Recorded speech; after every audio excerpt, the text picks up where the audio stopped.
Okay na. Ganito po yung paano mag-repair ng jet valve sa pag may singaw. Una, tanggalin nyo muna sa pagka-roscas. Then, alisin nyo po yung valve. May valve kasi sa loob to, sir. Alisin nyo muna yung lock. Ito yung lock mo.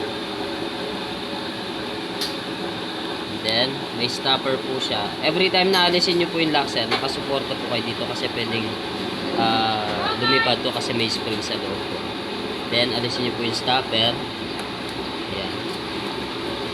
Tapos, meron po siyang spring sa loob. Kadalasan po siya nagkakaroon ng singaw, sir, kapag yung spring niya is tumagilid po siya.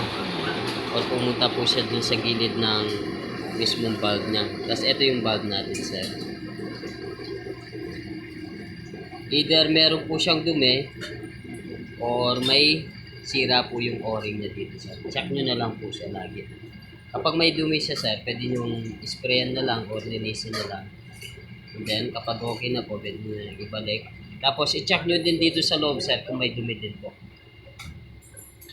Tapos, pag malinis na, sir, pwede nyo na po ibalik.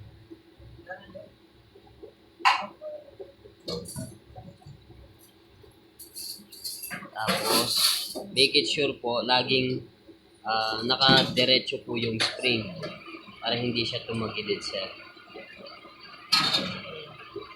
Tapos, balik na natin yung stopper. Then, yung lock. Okay na ba?